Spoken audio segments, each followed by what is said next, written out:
Bharatiya Janata party రాష్ట్ర అధ్యక్షుడిగా నేను బాధ్యతలు స్వీకరించిన తర్వాత నేను నివసించేటటువంటి మండల్ అంటే డివిజన్లో నా డివిజన్లో ఉన్నటువంటి ఒక బూత్ అధ్యక్షుడి ఇంటికి రాష్ట్ర అధ్యక్షుడిగా వారి ఇంటికి రావడం జరిగింది. భారతీయ జనతా పార్టీ ఒక కార్యకర్తల పార్టీ. కార్యకర్తల వెంట నేను ఉన్నాను. బూత్ స్థాయి నుంచి కూడా పార్టీని బలోపేతం చేయడానికి ఒక రాష్ట్ర అధ్యక్షుడిగా బూత్ ప్రెసిడెంట్ ఇంటికి పోయి ఇక్కడ బూత్లో ఉన్నటువంటి కార్యకర్తలను కలిసి ఇక్కడ చెట్టు నాటి ఈరోజు వారి కుటుంబ సభ్యులతో కలిసి భారతీయ జనతా పార్టీ మీ వెంట ఉంటుంది, భారతీయ జనతా పార్టీ అధ్యక్షుడిగా మీతో ఉంటాము, మనందరం కూడా కష్టపడి పనిచేసి రేపు రాబోయే రోజుల్లో భారతీయ జనతా పార్టీని తెలంగాణలో మనం ఇక్కడ ప్రభుత్వం ఏర్పాటు చేయడానికి ప్రయత్నం ఇప్పటి నుంచే చేయాలి.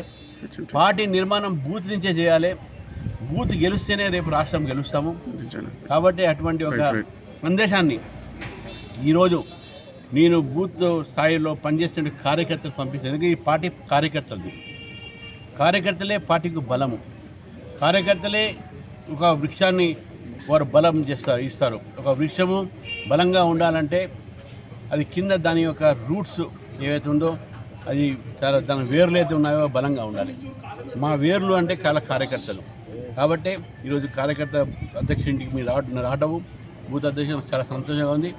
ఒక మధ్యవర్తి కుటుంబం, చాలా బీద కుటుంబం నుంచి వచ్చినట్టు మా కార్యకర్త వారి ఇంట్లో నేను టీ తాగాను. నేను ఇప్పుడు కూడా చెప్తున్నాను, భారతీయ జనతా పార్టీ కార్యకర్తలు వారు ఆర్థికంగా ఎంత చిత్తుకున్నా, వాళ్ళు ఏం సంపాదించలేకున్నా వాళ్ళు పార్టీ కోసం అహోరాత్రులు కష్టపడి అన్ని త్యాగాలు చేసేటటువంటి గుణం వాళ్ళకు ఉంది. ఈ వాళ్ళ గుణము కార్యకర్తలు పెరగాలని చెప్పేసి కూడా నేను ఈ సందర్భంగా అంతా తెలియజేస్తూ శ్యామ్ ప్రసాద్ ముఖర్జీ గారి యొక్క జయంతి ఈరోజు ఉంది. కాబట్టి రాష్ట్ర కార్యాలయంలో కూడా కార్యక్రమం ఉంది. ఇక్కడ కూడా శ్యామ్ ప్రసాద్ ముఖర్జీ గారికి మేమంతా కూడా నివాళులు అర్పించడం జరిగింది.